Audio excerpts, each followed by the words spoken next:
โปรดจำไว้ว่าชีวิตอยู่ที่เราเลือกท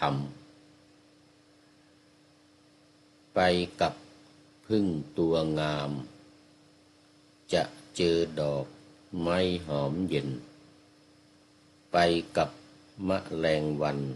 นั้นจะเจอห้องน้ำเหม็นไปกับคนรวยเด่นจะเจอวิธีหาเงิน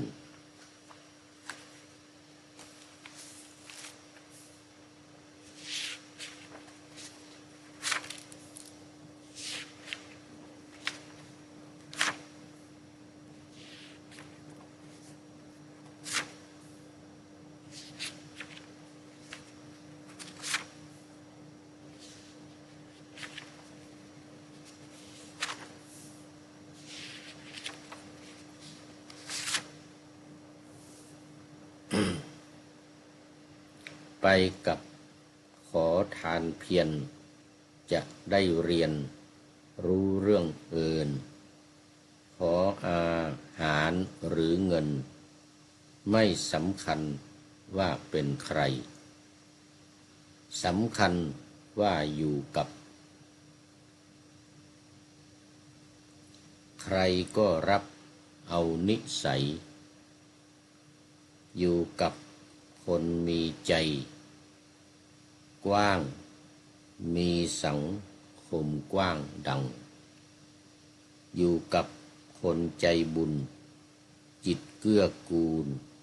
เมตตาพรั่งอยู่กับคนกล้าครั่งจะแข็งแกร่งยิ่งขึ้นพลันอยู่กับคนมองในแง่ดีใจจะสุขสันต์อยู่กับนักปราชญ์ครันจะฉลาดหลักแหลมคมขอถวายความนอบน้อมแด่พระรัตนตรัยมีพระพุทธเจ้าเป็นต้นขอถวายความเคารพพระมหาเถระขอถวายความเคารพพระมหาเถระพระเถรานุเถระเจ้าคณะพระสังฆาธิการทั่วโลกมีพระเดชพระคุณพระธรรมเสนาบดีเจ้าคณะภาค7วัดพระธาตุดอยสุเทพเป็นต้นและขออำนวยพรแด่ท่านผู้ฟังท่านผู้ชมสาธุชนพุทธบริษัททั้งหลายวันนี้รายการนาวาวังทองของวัดพระธาตุดอยสุเทพออกอากาศทางสถานีวิทยุพระพุทธศาสนาแห่งชาติและจริยธรรมวัดพระธาตุดอยสุเทพอำเภอเมืองจังหวัดเชียงใหม่มีพ่อครูวันลบนามวงพรหมเป็นผู้อำนวยการอาจารย์พระมหาประสิทธิ์ประสาธิโกเป็นหัวหน้าสถานีและอาตมาภาพพระครูปริยัติยานุศาสตร์เป็นผู้บรรยายเป็นประจำเวลา7:30 น.ถึง8 นาฬิกาวันศุกร์เสาร์และอาทิตย์และเวลา13-14 นาฬิกาวันศุกร์และวันเสาร์และวันศุกร์วันเสาร์นี้ก็มีทั้งเช้าทั้งบ่ายนะตอนเช้า7:30 นาทีถึง8 นาฬิกาส่วนตอนบ่ายโมงถึงบ่าย2 โมงและสถานีวิทยุเพื่อการศึกษาพระพุทธศาสนาและวัฒนธรรมส ถานีวิทยุเพื่อการศึกษาพระพุทธศาสนาและวัฒนธรรมวัดฝายหินตำบลสุเทพอำเภอเมืองเชียงใหม่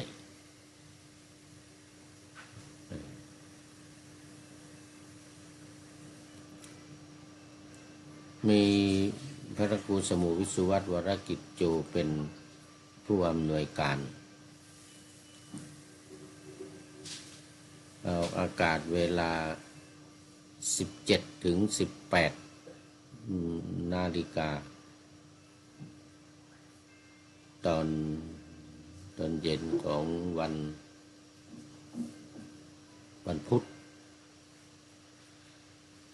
เวลา14 ถึง 15 นาฬิกาของวันศุกร์และวันเสาร์และเวลา15 ถึง 16 นาฬิกาเป็นวันอาทิตย์4 วัน 4 เวลาสำหรับวันนี้ก็บันทึกเสียงล่วงหน้าลอยมาจากบ้านอิ่มบุญอุ่นรักของคุณโยมปุ๊กกับโยมโก้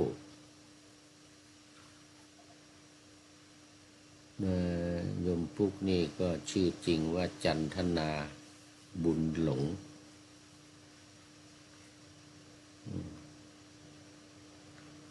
ส่วนโยมโก้นี่ก็ชื่อจริงโยมโก้ชื่อจริงอะไรนะ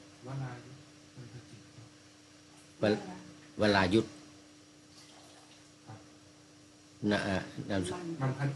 มันทจิตโยมวรายุทธมันทจิตจำว่าถามวันก่อนทีหนึ่งก็จำไม่ได้ลืมไปวรายุทธ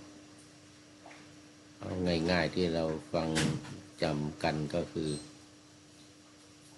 คุณโยมปุ๊กกับคุณโยมโก้ที่ได้มนต์มาพักที่บ้านอิ่มบุญอุ่นรักรักใช่ไหมอิ่มบุญอุ่นรักร่มจริงๆร่มบุญอุ่นรักร่มบุญอุ่นรักนึกว่าผิดไปหลายวันแล้วเนี่ยนะตั้งแต่เมื่อวานมาแล้วร่มบุญอุ่นรักตอนนี้ก็ตื่นกันขึ้นมาแล้วนี่ตื่นกันขึ้นมาแล้วโอ้จะ6 โมงแล้วมึงเนี่ย5 โมงครึ่งตี 5 ครึ่งโอ้ตี 5 ครึ่งตื่นกันมาแล้ว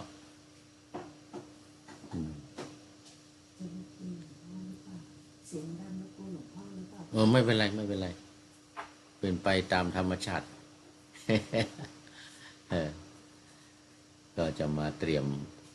ภัตตาหารเช้าแล้วทีนี้ถวายพระเมื่อวานนี้ก็ไปเพิ่มอีก3 เมืองคือเมืองอะไรข่าวทาเนาะเมื่อวานไปเขาด้าเขาด้าเขาด้าจำเรื่องชีสขอไปอะไรนะเขาด้าเขาด้าเขาด้านี่มีตลาดนัดเมื่อวานนี้ไปเจอตลาดนัดพอดีเลยทางนี้เขาเรียกว่าเป็นอะไรอ่ะตลาดนัดนี่ที่นี่เขาเรียกอะไรชีสอะไรนะฮะใช่ตลาดนัดชีสทุกวันพฤหัสทุกวันพฤหัสทุกวันพฤหัสเขาจะมีการประมูลราคากันสนุกสนานมากขึ้นเสียงชื่อดังโด่งดังมาเป็นเวลาช้านานมีการประมูลราคาคนขายก็ว่าสูงเข้าไว้คนซื้อก็มาประมูลมีการเชียร์กันใหญ่ตบมือกันตบมือ เสียงดังปักปังปังปังเลยนะ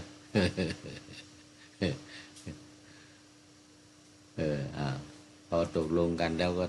จับมือเนี่ยจับมือนี่ถือว่าตกลงละโอ้ตบมือกันใหญ่เลยรอบๆคนชมกันเต็มเป็นเสน่ห์ของเมืองเป็นเมืองเล็กก็จริงแต่ว่าหมู่คนแน่นก็ได้ท่านก็ได้ซื้ออะไรชีสก้อนเล็กมา4-5 ก้อน ขายเป็นขีดเป็นขีดเลยนี่คิดตามราคาต่ำลงมา ว่าจะไปประมูลกับเขาก็ไม่มีเงินมันแพง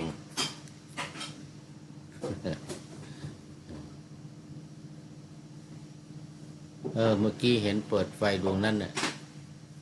ติดไหมคะ มันเปิดหน่อยที่มันแจ้ง อ๋อมันต้องเดินไปแล้วมันจะอัตโนมัตินะคะ อ๋อ ตัวดวงนี้ทำไมมันไม่แจ้ง ดวงนั้นแหละแจ้งดี เสียนะคะ มันเสียเมื่อกี้มันออกไปทีหนึ่ง ค่ะ เหมือนกับตรงนั้นเนาะที่นั่นน่ะออกเอง ที่ห้องน้ำ ประหยัดไฟแบบ ใช่ใช่ เซอร์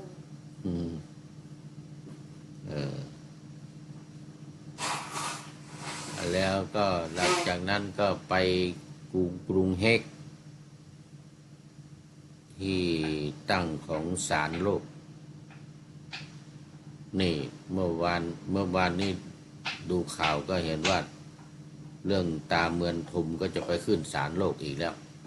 เห็นแต่ท่านนายกบอกว่าไม่จำเป็นต้องไปว่างั้นไม่ต้องไปท่านรัฐมนตรีกลาโหมบอกว่าไม่ต้องถึงกับไปขึ้นศาลหรอกว่างั้นไม่มีอะไรมากตกลงกันได้แล้วว่างั้นนะแต่ต้องรอท่านทักษิณไปคุยกับอดีตนายกของกัมพูชานายกฮุนเซนว่าไงนะเห็นว่ากำลังรอว่าท่านทักษิณจะไปคุยกับนายกฮุนเซนก็ไม่มีอะไรมากว่างั้นไม่ต้องเป็นห่วงเหมือนกันนะถึงเวลาก็ถ้าเหตุการณ์ไม่หยุดจริงๆก็จะต้องปิดชายแดนเหมือนกัน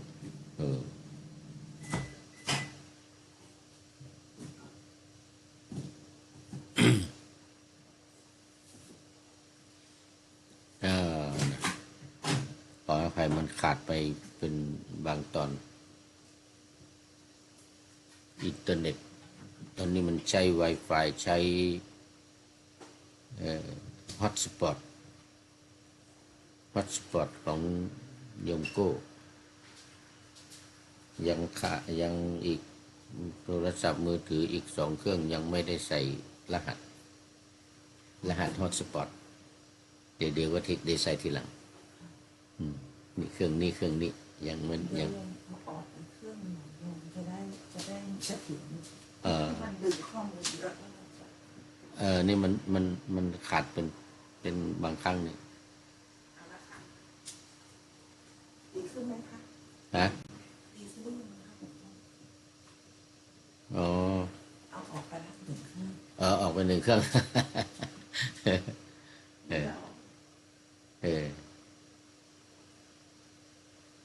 มันจะเสถียรขึ้นเนาะ มันจะไม่ดึงกัน ไม่ดึงไม่ดึง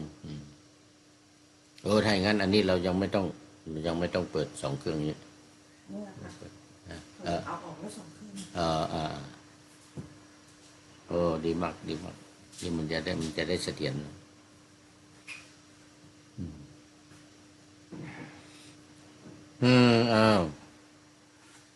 ไปกรุงเฮกศาลโลกเป็นที่ตั้งของศาลโลกก็เป็นสถานที่สำคัญไฟไม่เคยดับเลยตั้งแต่ต้นมาเนี่ย ไปสันติภาพ ไปดูแผนที่ไปดูที่ตั้งเอาก้อนหินของแต่ละประเทศเนี่ยไปวางไว้รอบๆเป็นสัญลักษณ์ว่าเนี่ยศาลโลกนี่มีกี่ประเทศรู้สึกว่าจะมีเป็น100 ประเทศนะร้อยเท่าไหร่จำได้ไหมโยม100 กว่า153 ประเทศนะเพราะเรา127หินของ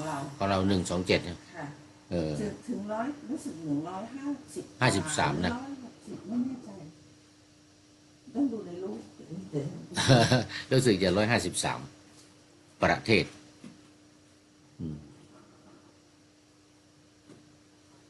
ก็มีหลายประเทศยังไม่ไปขึ้นเนาะ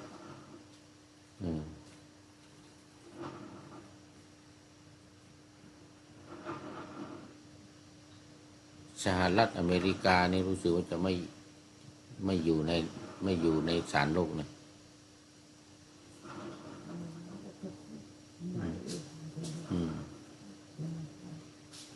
กรุงเฮก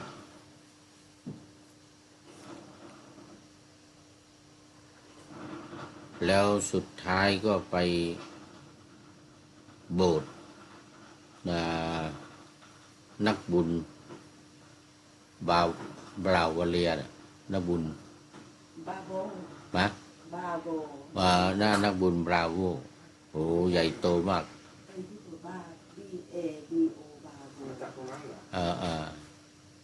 BA บาโบเมื่อวานนี้ได้3 เมือง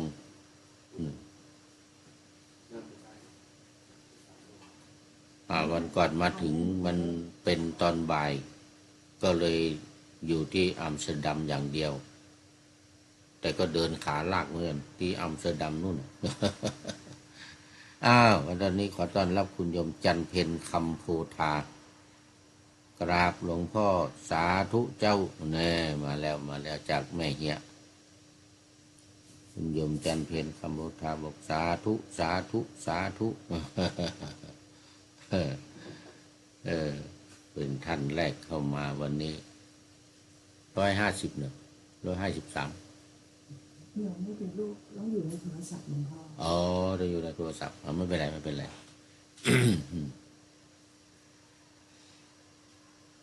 เนี่ยนี่คุณโยมจันเพ็ญคำโพธาหลวงท่านความจริงตั้งใจกันจะมาทอดกฐินนะปีนี้ที่เอสโตเนีย แต่ว่าไม่ได้อยู่ที่เอสโตเนียตอนนี้อยู่ที่เยอรมันก็ยังชักชวนกันอยู่มาเยอรมันดีกว่าแต่ว่าท่านอาจารย์มหาวิษณุมรณภาพไปแล้วเนี่ยโอ้เสียดายมากอาจารย์มหาวิษณุมรณภาพไปแล้ว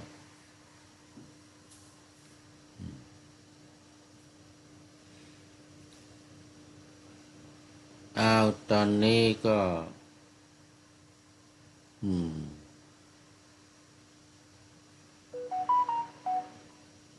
เข้ามาสู่เนื้อหาสาระของธรรมะในรายการนาวาวังทองเป็นรายการที่สืบเนื่องมาจากโครงการธรรมะนาวาวังธรรมะนาวธรรมสืบเนื่องมาจากโครงการธรรมะนาวาวังของสำนักพระราชวังซึ่งเรียกกันว่าโครงการปูทางสู่ธรรมะนาวาวังของสำนักพระราชวังพระที่นั่งอัมพรสถานซึ่งปีที่แล้วจัดให้มีการ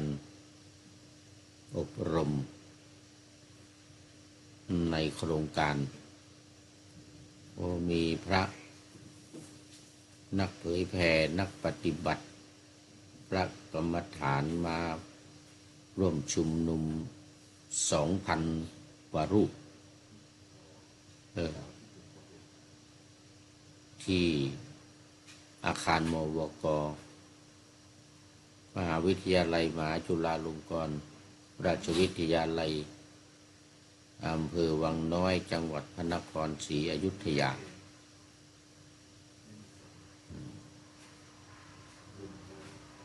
อันนี้ก็สืบเนื่องมาจากสำนักศึกษา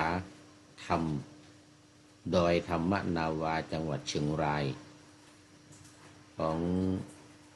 ท่านเจ้าคุณอาจารย์ต้นหรืออาจารย์ทวีวัฒน์จารุวรรณโนซึ่งขณะนี้ก็อยู่ที่เยอรมนีมาหลายวันแล้ว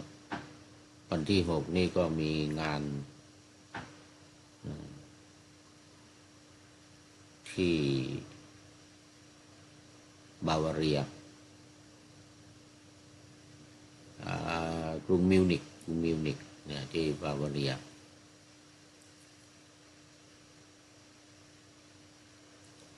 แล้วก็จะกลับวันที่9แล้วกลับวันที่9ไม่ได้อยู่ร่วม มาที่ฮอลแลนด์ซะแล้วตั้งแต่วันที่4วันนี้วันที่6นี่ก็มีงานชุมนุมเกี่ยวกับท่านอาจารย์เจ้าคุณอาจารย์ต้นมาเยี่ยมเยอรมัน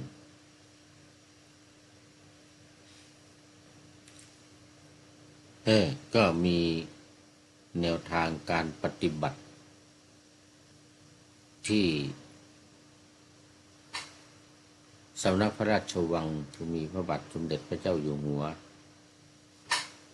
พระวชิรเกล้าเจ้าอยู่หัวรัชกาลปัจจุบันทรงมีพระราชศรัทธาในการปฏิบัติธรรมแนวทางของสำนักดอยธรรมนาวาจังหวัดเชียงรายนี้